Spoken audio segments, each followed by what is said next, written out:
Hey guys, and welcome to my channel. My name is Alexa and I'm a pediatric occupational therapist living and working in New York City.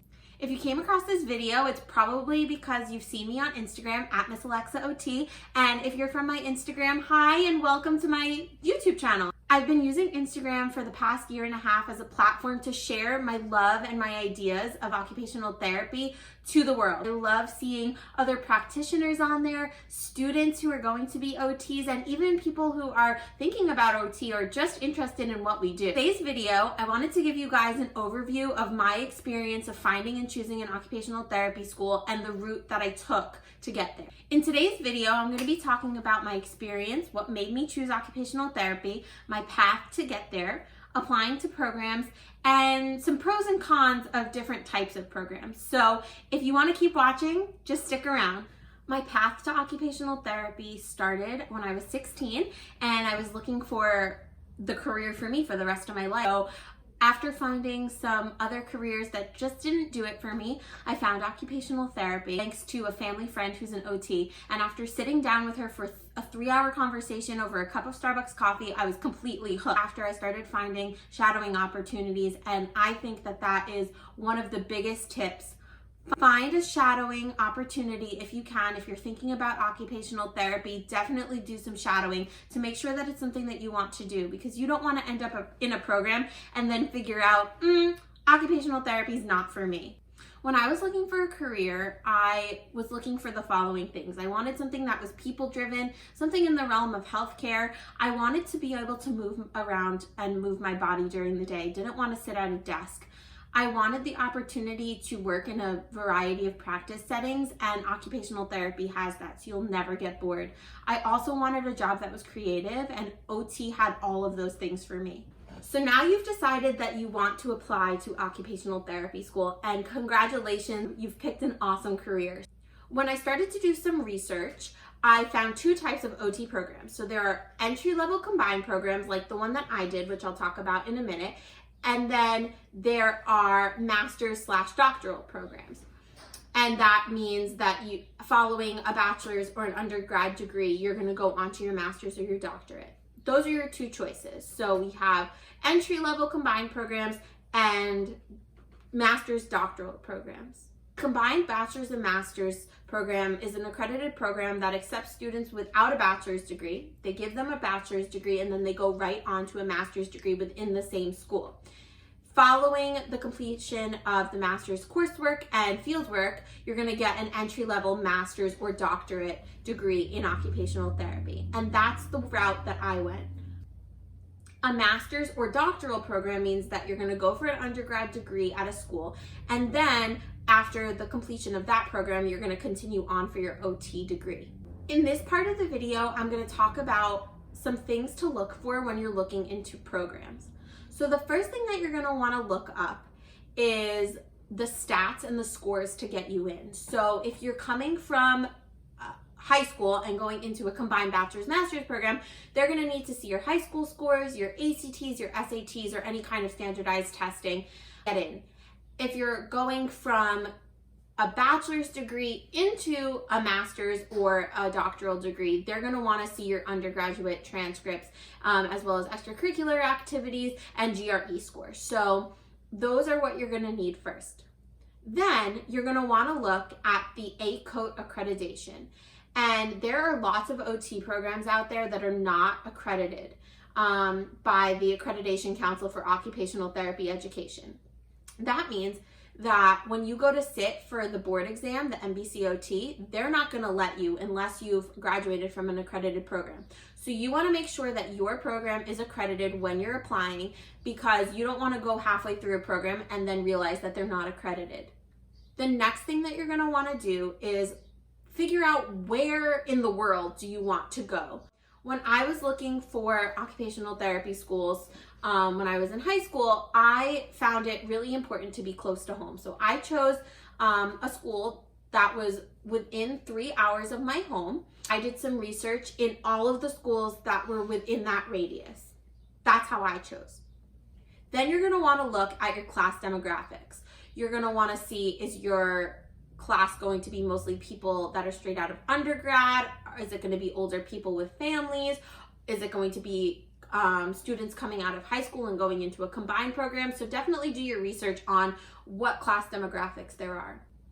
You're going to want to look at the duration of the program. So for me, my combined program was a total of 5.5 years. I did 4 years of undergrad, a year of grad school, and then about a half a year of fieldwork experiences dispersed between those 5 years. So about 5.5. If you're going for an OTD or a master's degree, it could be between 2 to 4 years, depending on where you're gonna go. So definitely check that out as well. Then you're gonna wanna look up price, because school can be really expensive and you wanna make sure that you're going to a school that is worth your money. So definitely look into whether there are scholarships from the school, if you can get an outside scholarship, if you can get loans, whatever you're gonna need, you're gonna definitely want to make sure that you take that into consideration when looking for a program. Something that was really important to me were the facilities in which I was going to study. So I wanted to make sure that I found a school that had updated facilities, that had state-of-the-art equipment where I could learn the newest and most innovative parts of occupational therapy in the classroom, so that when I went out to the world, I would know what is new and what was going on. Take a tour at your school and make sure that you love it. Then you want to also look up the fieldwork opportunities and requirements needed for your school. I know for my combined master's and bachelor's program, I needed 24 weeks of level 2 internships, which were these hands-on internships, as well as 3 2-week level 1 internships, which were observation-based. And so these came throughout the program, and they gave me a really, really great opportunity to see occupational therapy in action, and also gave me the opportunity as a student to start feeling like an occupational therapy practitioner. You're going to also want to look at capstone or research opportunities. So what is your school doing to innovate occupational therapy? And how many students in the program are chosen to present at annual conferences? I had the opportunity as a student to present at both a national conference and at state conference. And it's definitely something that was very important to me when looking for a school. Look at the faculty to student ratio. I personally wanted small classes. I wanted for the faculty to know me personally, to know my name, to know things about me. I didn't want to sit in a big lecture hall. I wanted to make sure that I was going to a school where I was not a number, where I was a name, where I was a person, and that was really important to me. So definitely look that up as well. You're also going to want to look up the NBCOT licensure exam outcomes. You're going to want to see how many people in the school passed on their first try or passed within the first 6 months of graduating from that school. You might have to dig a little bit to find these, but I think it's worth it to do the research for sure. You're gonna also wanna look at job placements after graduation in where you're planning to practice, and also from people who have graduated from your program. And lastly, you're gonna wanna look at alumni activity in the field. So research that alumni have done, publications, involvement with other organizations and leadership positions, etc. So you want to see what are the alumni doing now, and what are the opportunities that are going to be afforded to you by going to that specific university. So now it's time for pros and cons. I'm going to give you some pros and cons of applying and going to a combined bachelor's master's program. And then I'm going to give you pros and cons of applying to an MS or an OTD program after getting your bachelor's degree. So first, I'm going to start with what I know best, my personal experience of going to a combined bachelor's master's program. So first pro was the ease, because I knew straight out of high school that I wanted to be an occupational therapist. And so it was easy because I only had to apply one time, no GREs. And it also was really important for me for the time. So I'm going to have more years in the field because I started maybe a year or two prior than I would have started if I went to a bachelor's degree first and then gone on to a master's or an OTD. That was really important to me to get into the field because I was raring to go.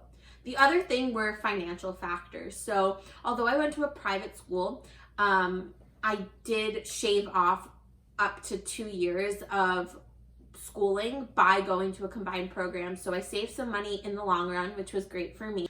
The other thing is that you're eligible to take the NBCOT exam in 5 years or whenever you're finished with your coursework and with your fieldwork. You don't have to take the GREs, which was a great score for me.